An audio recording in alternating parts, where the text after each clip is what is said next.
ایک بادشاہ تھا، وہ پھولوں کی سیج پہ سویا کرتا تھا۔ خادمہ اس کے لیے پھولوں کی سیج بچھایا کرتی تھی۔ مدت گزر گئی، پھولوں کی سیج پہ سونے کا عادی تھا۔ ایک دن خادمہ نے سوچا، لونڈی نے سوچا، روزانہ بادشاہ اس سیج پہ سوتا ہے، پتہ نہیں کیا لطف ہوگا۔ اس سیج کا لطف اٹھانے کے لیے وہ بھی لیٹ گئی۔ سیج تیار کرنے کے بعد ایک لمحے کے لیے کمر سیدھی کی تو سارے دن کی تھکی ہوئی تھی، آنکھ لگ گئی۔ بادشاہ وقت پر اپنے اس خاص کمرے میں داخل ہوا تو ایک لونڈی کو پھولوں کی سیج پہ سویا ہوا دیکھا تو غیرت سے جل بن کے کباب ہو گیا۔ ایک لونڈی کی یہ اوقات کہ بادشاہ کی سیج پہ سوئے۔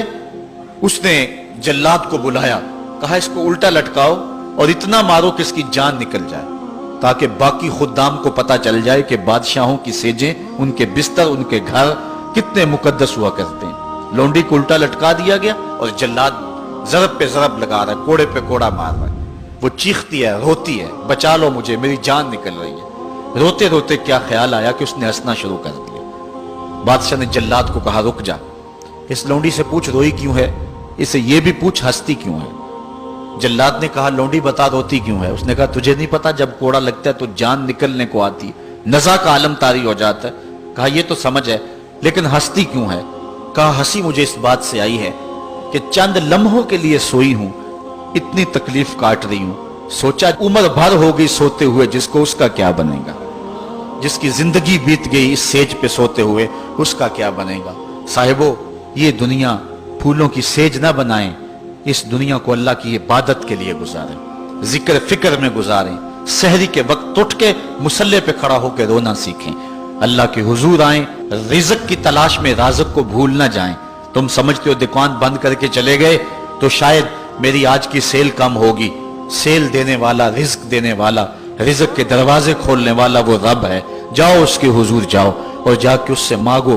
آج اس دنیا کے اندر آپ کہیں ملازمت کرتے ہیں، 8 گھنٹے کی ڈیوٹی دینا ہوتی ہے، ان 8 گھنٹوں کے اندر آپ کا مالک آپ کو بلائے، صرف 8 گھنٹوں میں ایک عارضی ملک آپ کے اوپر رکھتا ہے، تو آپ دوڑ کے جاتے ہیں کہ نہیں جاتے؟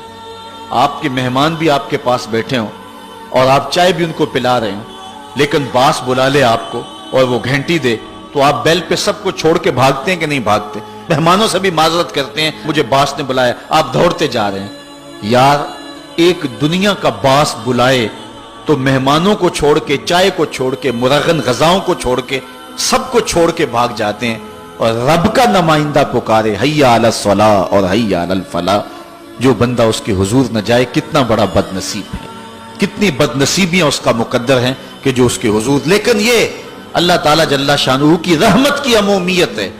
اگر آج 8 گھنٹے کے لیے آپ کہیں ڈیوٹی کرتے ہیں، وہ آپ کو آواز دے اور آپ نہ جائیں تو وہ آپ کی نوکری ختم کر دے گا، آپ کو سخت سرزنش اسی وقت کرے گا یا پھر آپ کو فارغ کر دے گا۔ لیکن اللہ تعالیٰ جل شانہ اس کی نافرمانی پہ نافرمانی کرتے رہیں، کبھی اس نے رزق کے دروازے بند نہیں کیے، بلکہ جو نہیں مانتے ان کو اور زیادہ دے رہا ہے، کیونکہ ان کا حصہ صرف دنیا پہ ہی ہے نا، آخرت میں تو حصہ ہی کوئی نہیں ہے۔ بلکہ فرمایا اگر مسلمانوں کی دل جوئی کا لحاظ نہ ہو تو میں کافروں کے گھروں کی سیڑھیاں بھی